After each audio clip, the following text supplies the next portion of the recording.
In a world where SUVs are getting bigger, heavier, and more expensive, the 2026 Suzuki Ignis is a middle finger to the entire automotive industry. While every other manufacturer is trying to sell you a tank for the school run, Suzuki has doubled down on the one thing everyone else forgot: personality. This is not just a facelift. It is a survival kit for the modern city, and it might just be the last of its kind.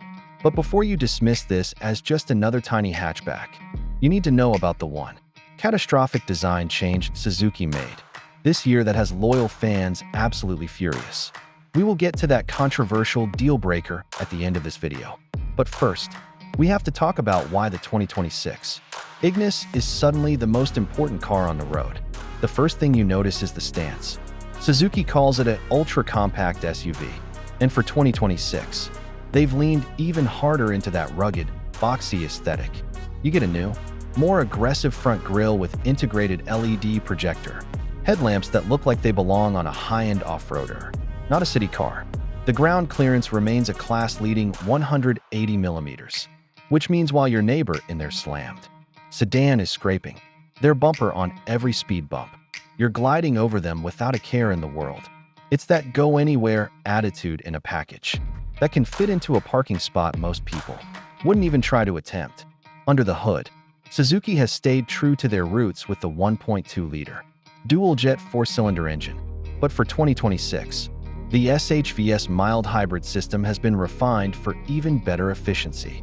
We're talking about real-world fuel economy that regularly tops 55 miles per gallon. It's light, it's punchy, and because the curb weight is still under 900 kilograms, it feels significantly faster than the 82 horsepower on the spec sheet suggests.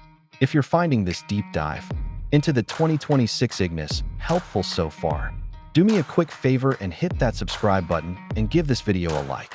It really helps the channel keep bringing you these exclusive automotive updates.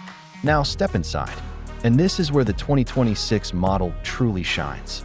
Suzuki has finally updated the infotainment system, replacing the aging unit with a crisp, 9-inch high-definition touchscreen that supports wireless, Apple CarPlay, and Android Auto.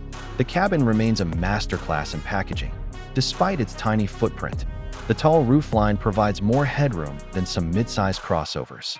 The real genius, however, is the sliding rear seat system. You can choose between limousine-like legroom for your passengers or a surprisingly deep boot for your grocery hauls. It's this kind of modularity that makes the Ignis feel like a much larger vehicle than it actually is.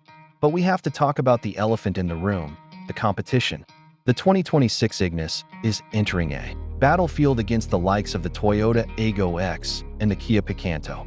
While the Kia offers a longer warranty and the Toyota has that sleek, modern styling, neither of them can match the Suzuki's secret weapon, the all-grip auto, four-wheel drive system.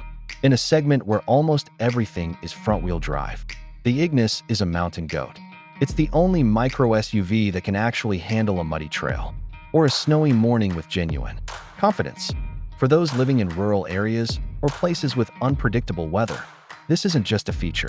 It's a necessity that no one else is providing at this price point. The driving dynamics for 2026 have also seen a subtle but important tweak. Suzuki has reworked the suspension, damping to reduce that bouncy feel that plagued previous generations on the highway. It's still a city car at heart, and you'll definitely feel the wind on a blustery bridge, but it feels more planted and mature than ever before.